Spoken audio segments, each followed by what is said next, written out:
بسم الله الرحمن الرحيم واعلموا أنما أموالكم وأولادكم فتنة وأن الله عنده أجر عظيم قال رسول الله صلى الله عليه وسلم ثلاث دعوات مستجابات لا شك فيهن دعوة الوالد ودعوة المسافر ودعوة المظلوم. بارك الله تعالى في القرآن العظيم وإيانا ونفعنا بالآيات والذكر الحكيم. استغفر الله لي ولكم ولسائر المسلمين فاستغفروه إنه هو الغفور الرحيم. محترم হাজিরিন ইকরাম, আল্লাহ রাব্বুল আলামিনের অসংখ্য অগণিত শুকর এবং সুজুদ যে পাক পরবর্তীকার আলম একটা আরবিক নতুন বছর 1448 হিজরি।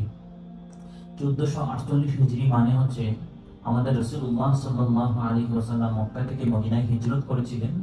সেই সময় থেকে আজকে 1448 বছর হয়ে গেছে। 1448 হিজরি মানেটা হচ্ছে রাসূলুল্লাহ সাল্লাল্লাহু আলাইহি ওয়াসাল্লাম মক্কা থেকে মদিনায় যে হিজরত করেছেন ওই সময় থেকেই তো এটা কাউন্ট করা হচ্ছে।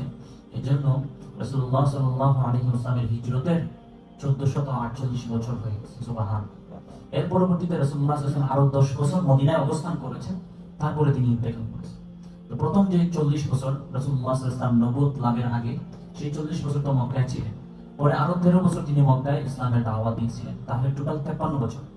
পরে এই মক্কা থেকে যখন কাফের কুরাইশদের অত্যাচারে তিনি আল্লাহ রাব্বুল আলামিনের নির্দেশ পেয়ে মদিনায় হিজরত করতে গেলেন এবং মদিনায় হিজরত করলেন, সেই সময় থেকে নিয়ে ওই হিজরতের সময়টা থেকে নিয়ে এই হিজরি ইয়ারটা কাউন্ট করা হচ্ছে। হযরত ওমর রাদিয়াল্লাহু তাআলা এর সময় যখন বছরগুলো গণনার সুবিধার্থে একটা বৈঠক বসলো যে কি করা যায়, কিভাবে কাউন্ট করলে সুন্দর মতো আমরা আমাদের বছরগুলো কাউন্ট করতে পারি, তখন হযরত রাসূলুল্লাহ সাল্লাল্লাহু আলাইহি ওয়াসাল্লামের হিজরতের বছর থেকে ওই সময়কার থেকে তারা হিসাব শুরু করলেন যে এইভাবে আরবিক ক্যালেন্ডারটা আমরা হিসাব করব। এবং আজকে 1448 হিজরি, যেরকম ভাবে 2026 এমন চলতেছে, আমরা অনেকেই জানি 2026 সকলেই তো যে 2026 জানি, সেরকম আমাদের 1448 হিজরিটাও মনে রাখা দরকার। যেহেতু আমরা একজন মুসলিম এবং আমাদের আরবি, আমাদের রমাদান, সিয়াম, আমাদের কোরবানি, হজ, যাকাত, ঈদ এবং ঈদুল ফিতর, ঈদুল আযহা সবকিছুই কিন্তু এই হিজরি ইয়ারের সাথে, হিজরি ক্যালেন্ডারের সাথে কানেক্টেড। আমরা সকলে চেষ্টা করি এই বিষয়গুলো খেয়াল রাখার জন্য। পবিত্র জুমাবারের যে গুরুত্বপূর্ণ কাজগুলোর মধ্যে অন্যতম যে কাজটা হচ্ছে সূরা কাহাফ তিলাওয়াত করা। এবং এখানে আমাদের কিছু সহিফা রয়েছে, সূরা কাহাফের কিছু সহিফা রয়েছে, আমরা ওগুলো দেখে দেখে পড়তে পারি, ছোট ছোট সূরা কাহাফের সহিফা। এবং দ্বিতীয় যে কাজ, জুমাবারে আমরা বেশি বেশি দুরূদ পড়া, দুরূদ পড়ার মাধ্যমে যেমন রাসূলুল্লাহ সাল্লাল্লাহু আলাইহি ওয়াসাল্লামের সুপারিশ আমরা লাভ করতে পারি, এরকম ভাবে জুমাবারে দুরূদ পড়ার মাধ্যমে আল্লাহ রাব্বুল আলামিনের নৈকট্য লাভের অন্যতম একটা দিন হচ্ছে জুমাবার। বেশি বেশি দুরূদ পড়া, খাস করে আসরের পর থেকে নিয়ে মাগরিবের সময়, এই যে সময়টা জুমাবার বিকালে, এটা দোয়া কবুলের জন্য একটা উপযুক্ত সময়। এজন্য জুমাবারে আমরা বেশি বেশি চেষ্টা করব দুরূদ পড়া। শুধু দুরূদ জুমাবারেই যে পড়বে এমন না, অন্যান্য সময় আমরা ইনশাআল্লাহ পড়বো, কিন্তু জুমাবারের একটা বিশেষ কাজ হচ্ছে দুরূদ শরীফ পড়া। মুহতারাম হাজিরিন, আল্লাহ রাব্বুল আলামিন আমাদেরকে এই পৃথিবীতে পাঠিয়ে, তিনি শুধু আমাদেরকে এই পৃথিবীতে পাঠিয়ে এই ডিরেকশনটা দিয়ে শেষ করে নাই যে তোমরা আমার ইবাদত করতে হবে। আল্লাহ রাব্বুল আলামিন আমাদেরকে তার ইবাদত করার নির্দেশনার পাশাপাশি আমাদেরকে সকল ধরনের নাজ ও নেয়ামত দ্বারা বৈশিষ্ট্যমণ্ডিত করে দিয়েছেন। আল্লাহ রাব্বুল আলামিন আমাদেরকে সকল ধরনের নাজ ও নেয়ামত দ্বারা পরিপূর্ণ করে দিয়েছেন। সুবহানাল্লাহ। আল্লাহ রাব্বুল আলামিন কোরআনে কারীমের মধ্যে ইরশাদ করেন, ওয়া ইন তাউদ্দু নি'মাতাল্লাহ লা তুহসুহা। ওরে আমার বান্দারা, তোমরা যদি আমি আল্লাহর নিয়ামতগুলো গণনা করতে চাও, কাউন্ট করতে চাও, ক্যালকুলেশন করতে চাও, লা তুহসুহা, তাহলে তোমরা আমার নিয়ামতের গণনা করেও শেষ করতে পারবে না, গণনা করেও কনক্লুশনে এসে যেতে পারবে না। অর্থাৎ আল্লাহ রাব্বুল আলামিন আমাদেরকে এই পৃথিবীতে এত নাজ ও নেয়ামত দিয়েছেন যে নাজ ও নেয়ামতগুলো আমরা কাউন্ট করতে থাকলে, আমরা গণনা করতে থাকলে আমাদের গণনা শেষ করা সম্ভব হবে না। এত নাজ ও নেয়ামত আল্লাহ আমাদেরকে দিয়েছেন। চিন্তা করেন, আমাদের বুলুগিয়ত থেকে নিয়ে আমরা যখন বাড়ি হয়েছি, সেই সময় থেকে নিয়ে এই পর্যন্ত আল্লাহ রাব্বুল আলামিনের এত নেয়ামত পাওয়ার পরেও আমরা কিভাবে তার নাফরমানির মধ্যে লিপ্ত থাকি। এজন্য আল্লাহ রাব্বুল আলামিন আমাদের প্রতি তানবীহ বা নির্দেশনা দিয়েছেন, ওয়া ইন তাউদ্দু নি'মাতাল্লাহ, তোমরা যদি আল্লাহ রাব্বুল আলামিনের নিয়ামতগুলোকে গণনা করতে চাও তাহলে লা তুহসুহা, তাহলে তোমরা গণনা করেও শেষ করতে পারবে না। মুহতারাম হাজিরিন, মুফাসসিরিন একরাম বলেন আমাদেরকে আল্লাহ রাব্বুল আলামিন যেই নিয়ামত যেভাবে দিয়েছেন সেই নিয়ামত দ্বারাই আল্লাহ রাব্বুল আলামিনের শুকরিয়া আদায় করতে হবে। আল্লাহ রাব্বুল আলামিন আমাদেরকে সুস্থতা দিয়েছেন, তাহলে এই সুস্থতাকে কাজে লাগিয়ে আমরা যেন বেশি বেশি আল্লাহর ইবাদত বندگی করতে পারি। আল্লাহ রাব্বুল আলামিন আমাদেরকে সহায় সম্পত্তি দিয়েছেন, ওই সহায় সম্পত্তি কাজে লাগিয়ে যেন আমরা বেশি বেশি দান সাদাকায়ে জারিয়ার কাজগুলো করতে পারি। আল্লাহ রাব্বুল আলামিন আমাদেরকে সন্তান সন্ততি দিয়েছেন, ওই সন্তান সন্ততিদেরকে যেন আমরা ইসলামিক এডুকেশন এবং নৈতিক শিক্ষা মানুষের জন্য কল্যাণের জন্য কাজে লাগাতে পারি, সন্তানগুলোকে পরিপূর্ণ সালেহ এবং নেককার হিসেবে গঠন করতে পারি। এটা যদি আমরা করতে পারি তাহলে ওই সন্তান নামক নিয়ামতের শুকরিয়া আদায় করা হবে। মুহতারাম হাজির, আল্লাহ রাব্বুল আলামিন আমাদেরকে অবসর সময় দিয়েছেন, ফারাগ দিয়েছেন, ফ্রি টাইম দিয়েছেন, ওই সময়টাকে কাজে লাগিয়ে যদি আমরা বেশি বেশি ইবাদত বندگی করতে পারি তাহলে ওই অবসর জীবন আমাদের ফ্রি সময়টার নিয়ামতের শুকরিয়া আদায় হবে। এজন্য মুফাসসিরিনে কেরাম তারা বলে থাকেন যে যেভাবে আল্লাহ রাব্বুল আলামিন যে নিয়ামত আমাদেরকে দিয়েছেন সেই নিয়ামতগুলোকে কাজে লাগিয়ে আমরা যেন শুকরিয়া আদায় করি। আল্লাহ রাব্বুল আলামিন আমাদের সুস্থতা দিয়েছেন, আল্লাহ রাব্বুল আলামিন আমাদের মারাদন সম্পদ দিয়েছেন, ফারাগত অবসর জীবন দিয়েছেন, সন্তান সন্ততি দিয়েছেন। এই সব বিষয়গুলোকে ওইভাবেই কাজে লাগানো যেভাবে আল্লাহ নিয়ামত দিয়েছেন, এটা যদি আমরা করতে পারি তাহলেই বরং আমাদের নিয়ামতের শুকরিয়া আদায় করা হবে। আজকের যে টপিক যেটা এটা হচ্ছে সন্তান নামক যে নিয়ামত আল্লাহ রাব্বুল আলামিন দেন তাদেরকে আমরা কিভাবে কাজে লাগাতে পারি। কারণ সন্তান আল্লাহ রাব্বুল আলামিন কোরআনে কারীমের মধ্যে বলতেছেন আল মাল ওয়াল বানুন জিনাতুল হায়াতিদ দুনিয়া, যে সম্পত্তি এবং সন্তান এরা হচ্ছে আমাদের জীবনের আমাদের দুনিয়ার জীবনের জিনাত। জিনাত মানে হচ্ছে সৌন্দর্য, এরা হচ্ছে অ্যাডর্নমেন্ট, অ্যাডর্নমেন্ট মানে অলংকার। আল্লাহ রাব্বুল আলামিন বলতেছেন যে সন্তান সন্ততি এবং মাল সম্পদ এগুলো আমাদের জীবনের অলংকার, এগুলোকে খুব হেফাজত করতে হয়। যে যাদের অলংকার রয়েছে, যাদের পরিবারে মহিলারা তাদের অলংকারগুলোকে খুব হেফাজত করে রাখে, এটার প্রতি তাদের আলাদা গুরুত্ব থাকে। তো সন্তান এবং মাল সম্পত্তি এটা আমাদের জন্য অ্যাডর্নমেন্ট, একটা অলংকার, সৌন্দর্য। এই জন্য সন্তানের প্রতি আমাদের গুরুত্ব এবং তাদের প্রতি রেসপন্সিবিলিটিসটা ওরকম বেশি। এবং আল্লাহ রাব্বুল আলামিন সন্তান সন্ততিদেরকে যেমন জিনাত বলতেছেন, সৌন্দর্য বলতেছেন, ওইভাবে কোরআনে কারীমের মধ্যে অন্য জায়গায় আল্লাহ রাব্বুল আলামিন বলতেছেন যে সন্তান সন্ততি এবং সম্পদ এগুলো আপনাদের আমাদের সকলের জন্য পরীক্ষা বস্তু। একটা জায়গায় আল্লাহ বলতেছেন আল মাল ওয়াল বানুন জিনাতুল হায়াত, জিনাতুল হায়াতিদ দুনিয়া, যে সন্তান এবং সম্পদ এই জিনিসগুলো হচ্ছে আমাদের জন্য সৌন্দর্য, অলংকার। অন্য জায়গায় কিন্তু বলতেছেন এটা ফিতনা, এটা আমাদের জন্য একটা পরীক্ষা। ওয়ালামু আন্নামা আমওয়ালুকুম ওয়া আওলাদুকুম ফিতনা, আমাদের জন্য আমাদের মাল এবং আমাদের সন্তান সন্ততি এটা একটা ফিতনা মানে পরীক্ষা। এই পরীক্ষা আমাদেরকে উত্তীর্ণ হতে হবে। আল্লাহ কোরআনে দুইটা শব্দই বলছেন সন্তান সন্ততি নিয়ে, একটা শব্দ হচ্ছে জিনা, এরা আমাদের জীবনের আমাদের সকলের জন্য সৌন্দর্য, অলংকার। অন্য জায়গায় বলতেছেন তারা হচ্ছে আমাদের সকলের জন্য ফিতনা বা পরীক্ষা। ওই ফিতনা বলতে অন্য ফিতনা ফাসাদ না, এই ফিতনার অর্থ হচ্ছে পরীক্ষা। তারা আমাদের জন্য একটা পরীক্ষা। আমরা যদি তাদেরকে যথাযথভাবে লালন পালন করতে পারি, ইসলামিক এডুকেশন দিয়ে, তাদেরকে নৈতিক শিক্ষা দিয়ে, তাদেরকে তারবিয়ত দিয়ে, তাদের জীবনের দীক্ষা এবং শিক্ষাটা দিয়ে যদি আমরা গঠন করে যেতে পারি তাহলে তারা আমাদের জন্য অলংকার। আর যদি আমরা এটা করতে না পারি তাহলে আসলেই তারা আমাদের জন্য পরীক্ষা এবং ওই পরীক্ষা আমরা ফেল করতেছি। তাহলে দুইটা কথাই কিন্তু আল্লাহ কোরআনে বলতেছেন। এক জায়গায় বলতেছেন যে সন্তান সন্ততি আমাদের জন্য জিনাত, অন্য জায়গায় বলতেছেন এটা আমাদের জন্য একটা পরীক্ষা, ফিতনা। তাইলে দুইটা বিষয় থেকে আমরা বুঝতে পারি এটা গুরুত্ব কতটুকু একজন বাচ্চাকে, আমাদের সন্তান সন্ততি কিভাবে পালিত করবে।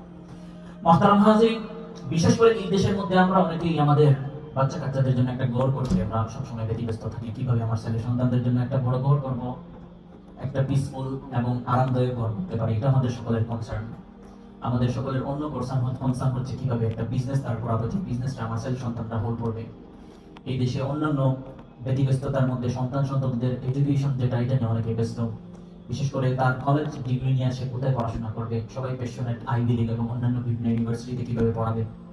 এই বিষয়গুলো সবকিছুই সত্য এবং সবগুলোই ভালো, সবগুলোই ঠিক আছে। কিন্তু রিয়েল ইনভেস্টমেন্ট যেটা আমাদের সন্তান সন্ততির জন্য হইতে পারে সেটা আমরা অনেক সময় মিস হয়ে যায় এবং মিস করে ফেলি। সেই রিয়েল ইনভেস্টমেন্টটা হচ্ছে আমরা যে মুসলিম, আমাদের এই মুসলিম আইডেন্টিটিটা কিভাবে তাদেরকে শিক্ষা দিয়ে যাব, এটা হচ্ছে রিয়েল ইনভেস্টমেন্ট। অনেক সময় আমরা বাচ্চাদের জন্য একটা ঘর করতে চাই, গাড়ি করতে চাই, তাদেরকে ভালো ভালো কলেজ এবং ইউনিভার্সিটিতে, ভালো ইসলামিক মাদ্রাসায় পড়াতে চাই, ভালো জায়গায় পড়াতে চাই। এগুলো আমাদের রিয়েল কনসার্ন এবং গুড কনসার্ন, এগুলো ঠিক আছে, ফাইন। কিন্তু প্রকৃত অর্থে তাদেরকে যে তারবিয়ত দেওয়া, একটু সময় দেওয়া, ইসলামের দিকটা শিক্ষা দেওয়া, নৈতিকতা শিক্ষা দেওয়া, এই জিনিসটা আমরা অনেক সময় মিস করি এবং এটাই আসলে রিয়েল ইনভেস্টমেন্ট। এটা যদি আমরা করতে পারি তাহলে তাদের জন্য আসলে রিয়েল কিছু করে যাচ্ছি। মুহতারাম হাজিরিন, এই সন্তান সন্ততির ক্ষেত্রে আমাদের যে কনসার্নগুলো যেগুলো আমি বললাম এগুলো আমাদের অবশ্যই দরকার আছে, কিন্তু রিয়েল ইনভেস্টমেন্টটা যেটা হবে সেটা হচ্ছে তাদেরকে যদি আমরা তারবিয়ত দিয়ে যেতে পারি, তাদেরকে যদি ইসলামের দিকটা শিক্ষা দিতে পারি এবং একটু সময় দিয়ে যেতে পারি। আমাদের যেটা হয়ে থাকে আমরা অনেকেই আজ অন্যান্য বিভিন্ন বিষয়াদি নিয়ে আমরা ব্যস্ত থাকি, পরিবারকে, বিশেষ করে সন্তান সন্ততিদেরকে আমরা সময় কম দিই। এটা অন্যতম মারাত্মক একটা ডিজিজ, একটা রোগ আমাদের সমাজে ছড়িয়ে পড়েছে। সকলেই আমরা কাজ নিয়ে ব্যস্ত, আমরা ফ্যামিলিতে স্বামী স্ত্রী যার যে জায়গায় আছে আমরা ব্যস্ত হয়ে যাই কাজ নিয়ে। একজন এক শিফটে কাজ করে, অন্যজন অন্য শিফটে। সন্তানদেরকে যে একটু সময় দেওয়া, তাদের সাথে একটু সময় বসা, একটু তাদের সাথে খেলাধুলা করা, একটু তাদেরকে মসজিদে নিয়ে আসা, হালাকায় নিয়ে আসা, বিভিন্ন বিভিন্ন প্রোগ্রাম হয়ে থাকে। গতকালকে এই জায়গায় অনেকগুলো প্রোগ্রাম হয়েছে, আমাদের মসজিদে প্রোগ্রাম হয়েছে, জ্যাকসনাইটে প্রোগ্রাম হয়েছে, আরো অন্যান্য মসজিদে, কাছের মসজিদগুলোতে প্রোগ্রাম হয়েছে। এই জায়গাগুলোতে নিয়ে যাওয়া, একটু সময় তাদের জন্য বের করা, এটা আমাদের হয় না। অথচ এই সন্তান সন্ততিদের ক্ষেত্রে এই সময়টুকু দেওয়া, এটাই আমাদের রিয়েল ইনভেস্টমেন্ট, এটাই আমাদের পুঁজি। এবং এটা যদি আমরা করতে পারি, এই দিকগুলো আমাদের দিয়ে যেতে পারি, এই কালচারটা, আমাদের যে মুসলিম কালচার, মুসলিম আইডেন্টিটি, এটা যদি আমরা দিয়ে যেতে পারি, তাহলে এটাই বরং আমাদের পরবর্তীতে আমরা যখন মারা যাবো আমাদেরকে এটাই বেনিফিটস দেবে। মোহতারাম হাজির, অনেকগুলো রিসার্চ এবং সার্ভে করা হয়েছে, এই যে আমেরিকার যারা মুসলিম বাচ্চা যারা, তাদের উপর একটা সার্ভে করা হয়েছে। সার্ভে রেজাল্টটা হচ্ছে পাঁচজন বাচ্চার মধ্যে একজন বাচ্চা পরবর্তীতে যখন সে বড় হয়, তখন সে তার মুসলিম যে আইডেন্টিটি, মুসলিম যে পরিচয়, সেই পরিচয়টা সে হাইড করতে চায়, সে ওভাবে প্রকাশ করতে চায়। পাঁচজনের মধ্যে একজন মানে 20% আমাদের বাচ্চাদের মধ্যে 20% এরকম হবে যে দেখা যায় পরবর্তীতে তারা মুসলিম হিসাবে তাদের যেটা গর্ব করা, বা মুসলিম হিসাবে যে দিকটা এবং শিক্ষা পেয়ে তারা এটাকে হোল্ড করা এবং এটাকে তারা সারা জীবন পরিচালনা করা, সেটা তারা পরবর্তীতে হাইড করতে চায়। যখন তারা বড় হবে, ওই আইডেন্টিটি, ওই পরিচয়টা তারা দিতে চায় না। এটা হচ্ছে একদম রিসেন্ট স্টাডি এবং সার্ভে। 5 জন বাচ্চার মধ্যে একজন এই পরিচয়টা ধারণ করতে চায় না।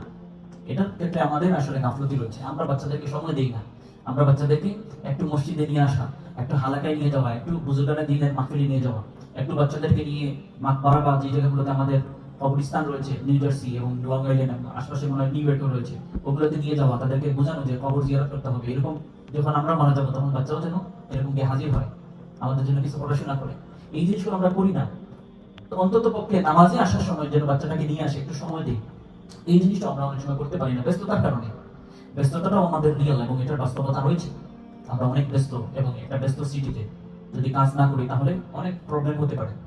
কিন্তু এর ফাঁকেও আমাদের বাচ্চাদের জন্য কিছু সময় বের করতে হবে। ওইটাই হচ্ছে আমাদের রিয়েল ইনভেস্টমেন্ট। এর জন্য কোরআনে কারিমে আল্লাহ রাব্বুল আলামিন বলতেছেন যে বাচ্চা হচ্ছে আমাদের জন্য জিনাত, আরেকটা আয়াতে আল্লাহ বলতেছেন এটা আমাদের জন্য ফিতনা।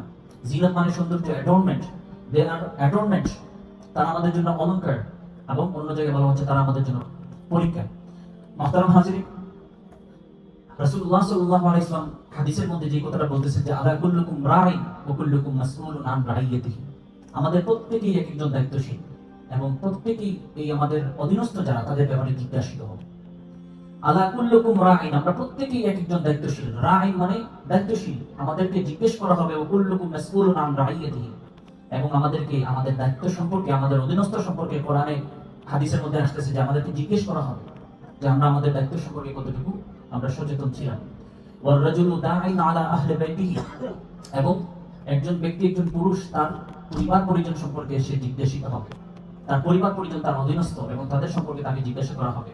ওয়া হুয়া মাসউলুন আন রাইয়াতিহি, এবং ওয়াল মারআতু রাঈয়াতুন আলা আহলি বাইতি যাওজিহা, এবং একজন মহিলা তার স্বামীর যে পরিবার, অর্থাৎ ছেলে সন্তান, তার পুরো পরিবার সম্পর্কে তাকেও জিজ্ঞেস করা হবে। এবং সেই জিজ্ঞেস করার পরে তাকে সেই উত্তরটা দিতে হবে সে যথাযথভাবে সময় দিয়েছে নাকি না। মুহতারাম হাজির, এই জন্য হাদিসের মধ্যে এই জিনিসটা বলার পরে রাসূলুল্লাহ সাল্লাল্লাহু আলাইহি ওয়াসাল্লাম বলতেছেন যে আলা ফাকুল্লুকুম রাঈন ওয়া কুল্লুকুম মাসউলুন আন রাইয়াতিহি, আমরা সকলেই দায়িত্বশীল আমাদের পরিবার পরিজনের জন্য, এবং প্রত্যেকেই আমরা জিজ্ঞাসিত হব আমাদের পরিবার পরিজনকে নিয়ে। এজন্য পরিবারের মধ্যে আমরা সময়টা বেশি দিতে হবে, বাচ্চাদেরকে সময়টা বেশি দিতে হবে।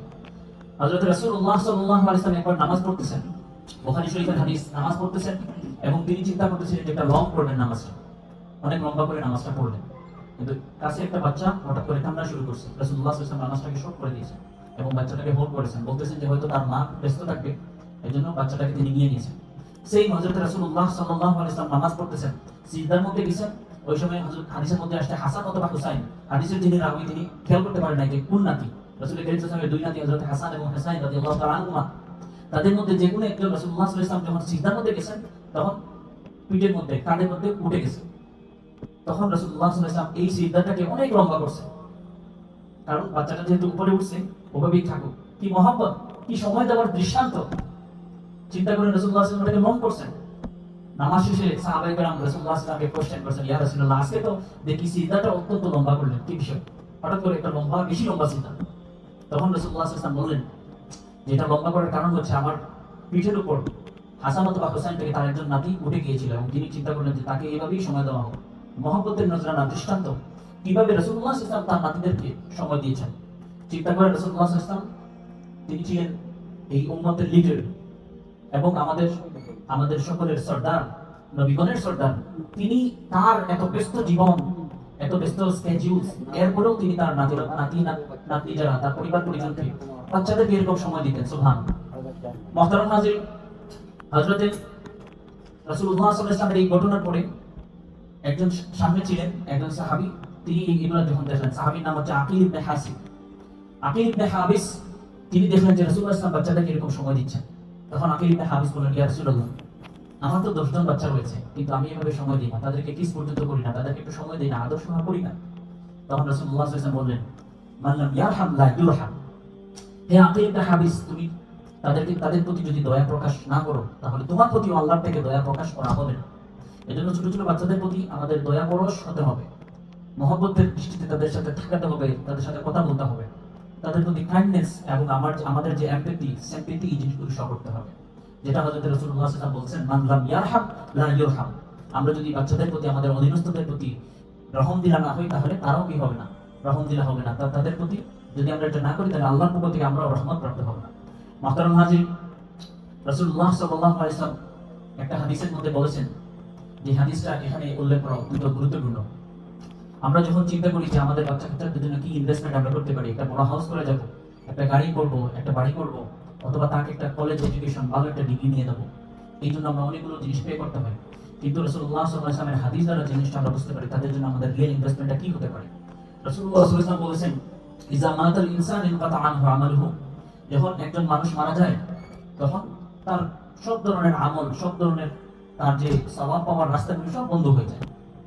তবে রাসূল সাল্লাল্লাহু আলাইহি ওয়াসাল্লাম বলতেছেন, ইল্লা মিন সালাস, তিনটা কাজে তার সওয়াবটা, তার থেকে বেনিফিটটা সে পেতে থাকবে। ইভেন তার মারা যাওয়ার পরে সে কবরের মধ্যে কিন্তু সওয়াব পেতে থাকবে। চিন্তা করেন, আমাদের তো অনেক বিজনেসেস রয়েছে, ইনভেস্টমেন্টস রয়েছে। আমরা একটা ঘর করে যাচ্ছি, একটা গাড়ি বা একটা বিজনেস আমরা করে যাচ্ছি, এটা হয়তো আমার মারা যাওয়ার পরে এটা বন্ধ হয়ে যেতে পারে, বাড়িটা হয়তো অন্য কারোর কাছে বিক্রি হয়ে যেতে পারে, বিজনেসটা এটা ক্লোজ হয়ে যেতে পারে। কিন্তু ইনভেস্টমেন্ট, তিনটা ইনভেস্টমেন্ট এমন রয়েছে যেটা আমরা মারা যাওয়ার পরেও এটা আমাদের জন্য কন্টিনিউ থাকবে, এটা আমাদের জন্য ধারাবাহিক থাকবে। এর মধ্যে প্রথম যেটা, ইল্লা ওয়ালাদিন সালিহিন ইয়াদউ লাহু, প্রথম হচ্ছে আমাদের ছেলে সন্তান যারা নেককার, নেক সালেহ, তারা যদি আমাদের জন্য দোয়া করে, ওইটা আমাদের জন্য বাকি থাকবে। তারা যদি আমাদের জন্য কোরআন তিলাওয়াত করে, এটা আমাদের জন্য থাকবে, আমরা এটা সব কবর থেকে পেতে থাকবো। তারা যদি আমাদের জন্য ভালো কাজ করে, কোনো ভালো কাজে তারা পার্টিসিপেট করে, আমরা কিন্তু পেতে থাকবো, সব পেতে থাকবো। এবং দ্বিতীয় হচ্ছে আমরা ইলমুন ইনতাফাউ বিহি, অথবা এমন নলেজ যেটা বেনিফিশিয়াল, আমরা নলেজের স্প্রেড করে গেলাম, বা যেখানে নলেজ স্প্রেড করা হয়, যেখানে জ্ঞান চর্চা হয়, সেই জায়গাটা হেল্প করে গেলাম, সেটাও সরকারি জানিয়ে হিসাবে আমাদের জন্য থাকবে। অথবা তৃতীয় হচ্ছে সাদাকাতিন জারিয়াতিন, এমন সদকা যেটা সরকারি জারিয়া হিসাবে থাকে, যেমন মসজিদ, মাদ্রাসা, এতিমখানা, এই জায়গাগুলোতে সদকা করলে এটা কন্টিনিউ থাকে। এই জন্য এই তিনটা কাজে যদি আমরা ইনভেস্ট করে যেতে পারি, আমরা কবরের মধ্যে থাকবো, কিন্তু এটার বেনিফিট আমরা পেতে থাকবো।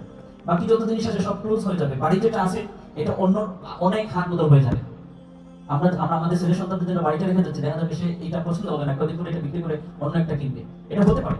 এবং একটা বিজনেস আমরা রেখে যাচ্ছি, সেটাও দেখা যাবে ক্লোজ হয়ে যেতে পারে বা হাত বদল হয়ে যেতে পারে। কিন্তু ছেলে সন্তানদের প্রতি যদি আমি তার রিয়েল দিয়ে যেতে পারি, ইসলামিক এডুকেশনটা দিয়ে যেতে পারি, তাদেরকে আমার জীবদ্দশায় যদি একটু সময় দিয়ে ইসলামের জন্য প্রস্তুত করে যেতে পারি, ভালো একজন মানুষ হিসেবে তৈরি করতে পারি, সমাজের জন্য, কমিউনিটির জন্য, এই কান্ট্রির জন্য আমরা যদি ভালো একজন মানুষ তৈরি করে দিয়ে যেতে পারি আমাদের ছেলে সন্তান, ওইটা হচ্ছে real investment.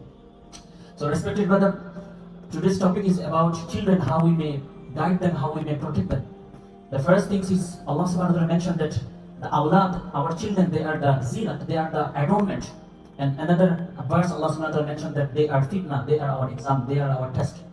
So if we guide them properly, then they are our zinat, they are our adornment.